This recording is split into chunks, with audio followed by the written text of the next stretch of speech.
What's good, YouTube? It's your boy, Blue Blood Sports TV, back at y'all with another one. So, well-renowned trainer,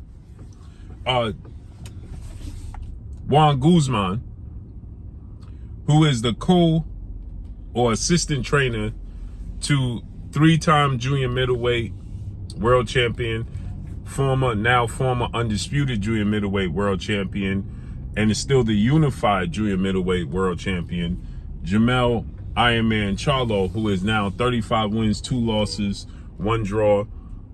He is 19 wins by way of knockout. He is 33 years of age, 5'11.5" with a 73.5-inch arm reach. Jermell Charlo suffered the first official loss in his career that was not questionable. It was only questionable based off of his lack of performance or lack of output. But Jermell Charlo, he faced off against 4-division world champion, Mexican superstar boxer, who is considered the face of the sport of boxing, top 5 pound-for-pound best fighters in the world now, and is the undisputed super middleweight world champion in Saul Canelo Alvarez. Canelo Alvarez is now 60 wins, 2 losses, 2 draws, 39 big wins by way of knockout. He is 33 years of age as well, 5'8" with a 70-inch arm reach. Now, Jermell Charlo has fought his entire career at 154 pounds, junior middleweight. And he dared to be great, quote unquote. He jumped up from 154 to 168 to challenge Canelo Alvarez, undisputed versus undisputed. Now, the World Boxing Organization, they stripped Jermell Charlo of his WBO 154-pound title and elevated his mandatory in Australian star boxer Tim Tszyu, the son of a legend, Costa Tszyu. He's now the WBO champion at 154. And Mr. Guzman, who is a co-trainer for Jermell Charlo, he states now that he wants Jermell Charlo to stay at 168 pounds or don't go below 160. Says that his body has gotten acclimated to fighting at 168 pounds. He's been at 154 for the duration of his entire career, and it's not worth depleting your body to attempt to go back down to 54. Now, I stated this. Jermell Charlo lost the fight, unanimous decision in favor of, Canelo Alvarez. He got dropped in the 7th round of the fight. The fight played out how I thought it was, just earlier than how I thought it was going to play out. But nonetheless, that's how it played out. And I stated this when Jermell Charlo continued to say that, he's going to go back down to 54 and defend his titles. That's extremely hard for him to do, right? Because your body has gotten accustomed to relaxing. And when I say relaxing, I mean the fact that Jermell Charlo has, been fighting his entire career at 154. And he's a big guy. He's 5'11.5" with a 73.5-inch arm reach. He stated the only time he weighs 154 is that 30 minutes leading up into the weigh-in, and a few minutes after he gets off the scale. He immediately rehydrates heavier than that. So he's not a small guy, right? And to be at 154 his entire career, I think that it was simply, a situation where, making weight is a skill. So he trained his body. He lives a fighter's lifestyle, and he was making weight. 154, never missed weight on the scale. But it comes a point in time where your body wants to breathe. It wants to relax. And so I believe that it came a point in time in this fight. Yeah, people deemed him to be the smaller guy, but just in natural stature and physical appearance, he's a bigger guy than Canelo Alvarez. So with that said, I think it was extremely, extremely hard for him to,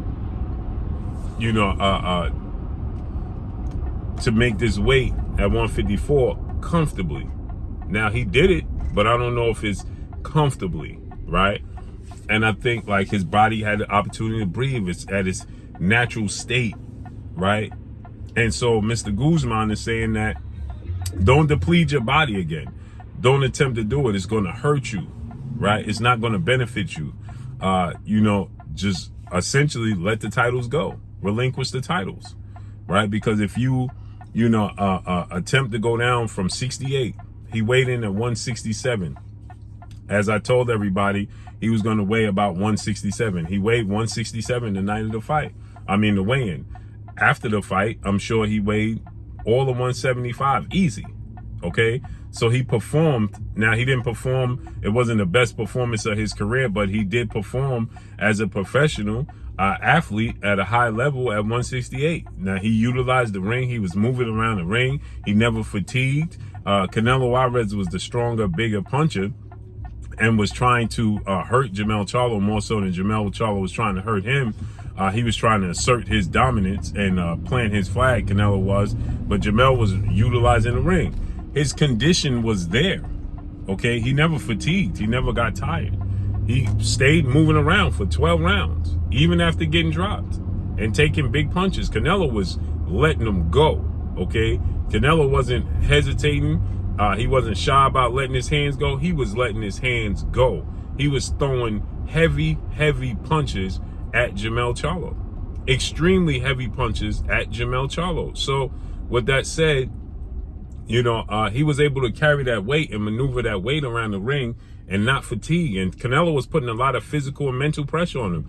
He never got tired. And he was moving. That's hard. That's extremely hard to do in that weight class, moving up those weight classes, moving around that much, and somebody putting physical and mental pressure on you and letting them fly, heavy punches. And he was able to withstand it, right? He withstood it. He was able to move. So that lets me know that the oxygen level in his body got acclimated and was comfortable there. It was able, again, like I said, he was able to breathe. His body was able to breathe.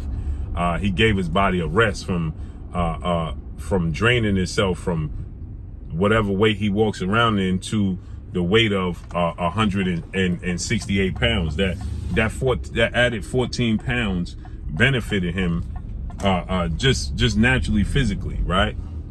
It didn't benefit him in a fight because Canelo Alvarez is the better fighter, but and I thought he had a chance to win the fight, but Canelo Alvarez proved to be a better fighter. So, but just naturally, his body was able to carry that weight. So I think that Mr. Guzman is correct. I think that he should go to 160.